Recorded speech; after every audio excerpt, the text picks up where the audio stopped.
Hello and welcome to the Villa Park podcast. It's me, Rich, and I thought I'd jump back in and do a bit of a transfer talk show. Are we in silly season, or is there going to be a bit of a clear out at Aston Villa over the summer? It does kind of feel like for some players it could be a real big decision time over this pre-season, and a couple of players who have been really important players for Aston Villa over the last few years are now being speculated to potentially be moving on, as well as others that we've focused on over the last few weeks. But these two, one you might be a bit more surprised about, and the other one I think is to be expected.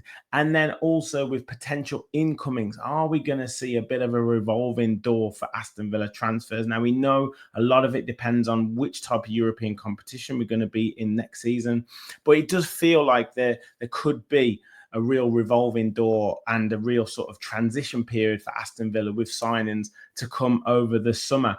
Make sure you hit that like button, hit the subscribe button, help us continue on the road to 6,000 subscribers, and get your comments and your thoughts on who could be potentially on their way and who could be coming in. So we saw really credible sources linking Emi Martinez with a move to Saudi Arabia, and has been a real attractive bid. I don't think a club has been named yet who is potentially interested in him, but apparently a really attractive contract offer, shock, has been put on the table for Emi Martinez. He's 32 years of age now.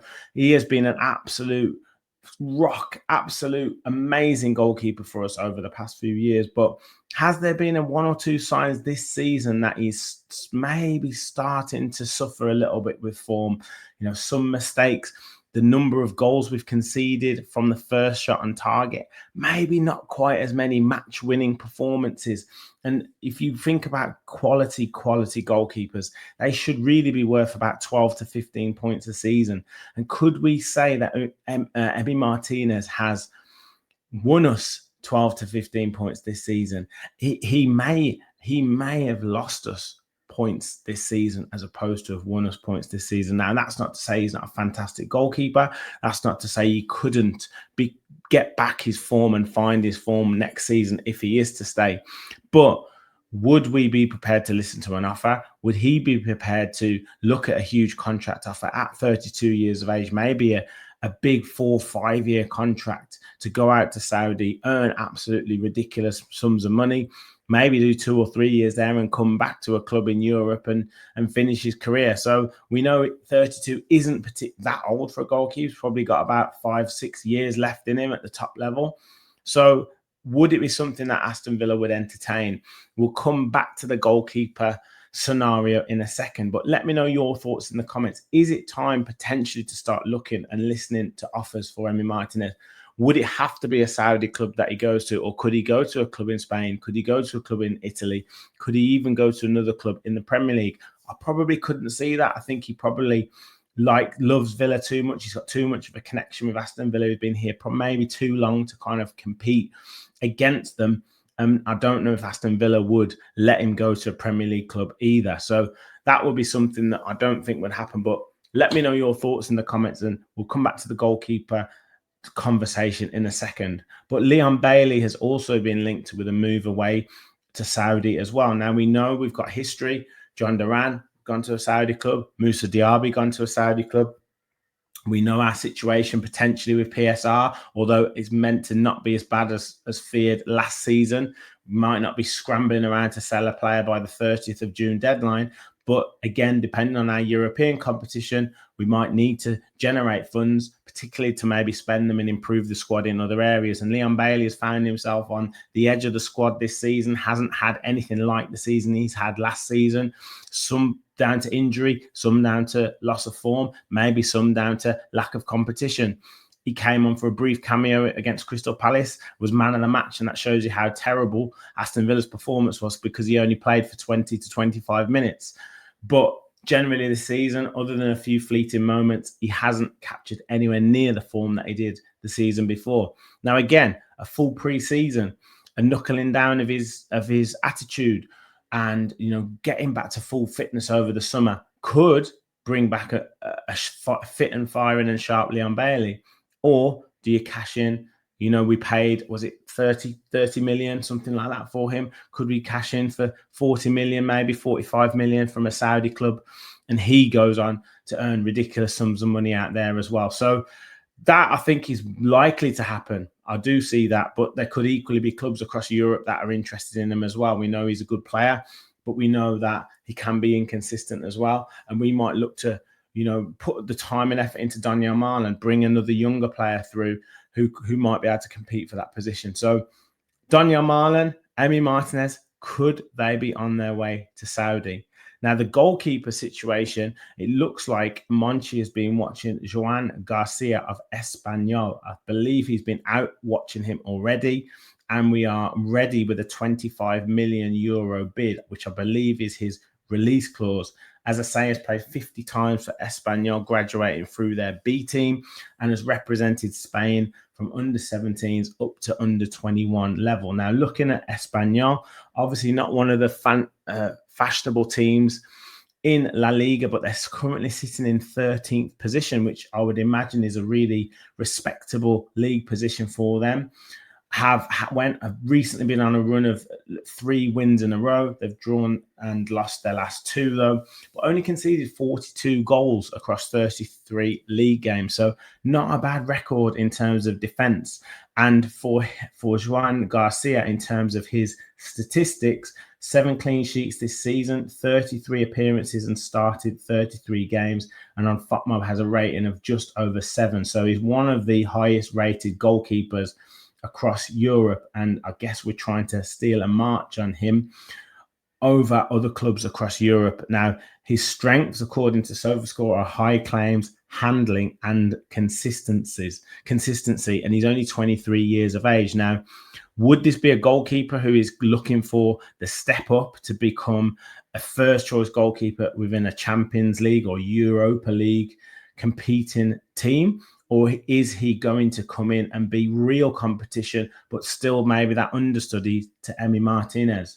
Now, we know that Emi Martinez hasn't really had any real competition with Robin Olsen, with Oliver Zic and Joe Gauci, who ended up going on loan to Barnsley, and other young goalkeepers going out on loan. So he hasn't really had any competition. And I think this season that has really, really been to the detriment of his form and Aston Villa. So maybe that is the case, that we're bringing in another goalkeeper to really put pressure on him, to not really be a huge difference in any European competition or any other Premier League game. So that could be a potential option as well, and maybe to learn from Emi Martinez, because obviously he's a fantastic goalkeeper. However, he might be looking to come to Aston Villa and be that first choice goalkeeper, in which case we might be going with 2 younger goalkeepers to compete for that first team spot in goal and go from there. So let me know your thoughts in the comments. Is he the goalkeeper that we need? Is he a potential replacement for Emi Martinez? Is he potential competition alongside Emi Martinez? Now, we've also seen a player who has terrorized us, and maybe someone who we should have maybe signed 3 to 4 years ago when he was at Queen's Park Rangers and we were coming up from the Championship. But Eberechi Eze has been put onto Aston Villa's radar.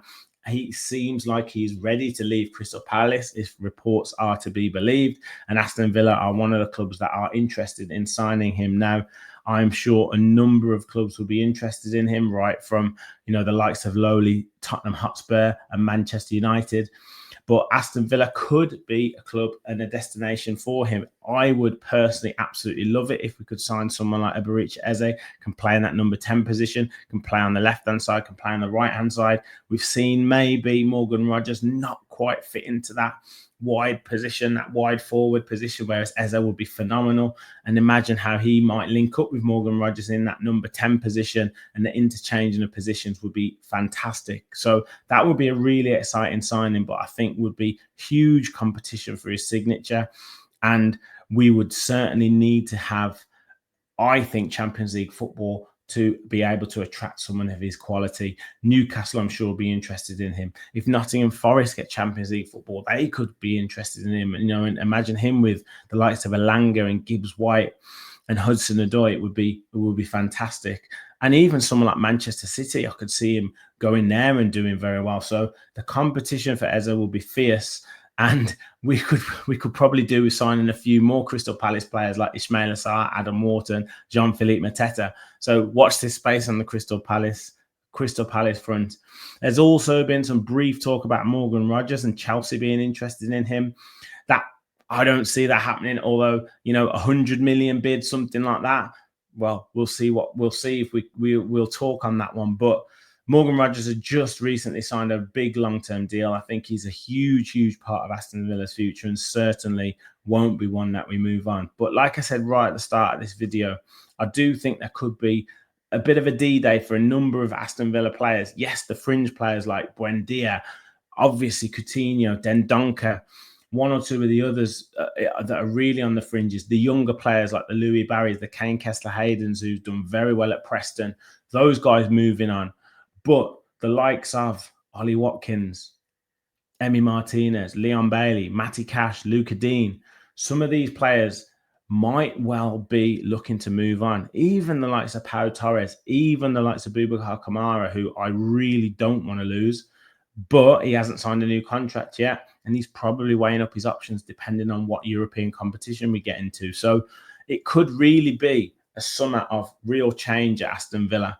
And that could be the same across a number of clubs in the Premier League because, lots of clubs are looking to freshen up their teams, bring new ideas in, bring fresh players in, try and find that bargain, try and find that rough diamond. And we know how good Unai Emery is at doing that.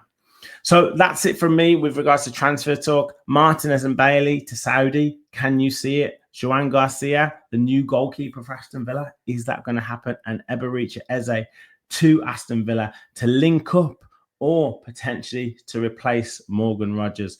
Let me know your thoughts in the comments. Make sure you smash the like button. Make sure you hit that subscribe button. We're coming back with Fans Forum very soon. So if you're watching on Catch Up later on, hit that link to watch the Fans Forum. If not, tune in very soon. Thank you for watching. And as always, remember, we all follow the Villa.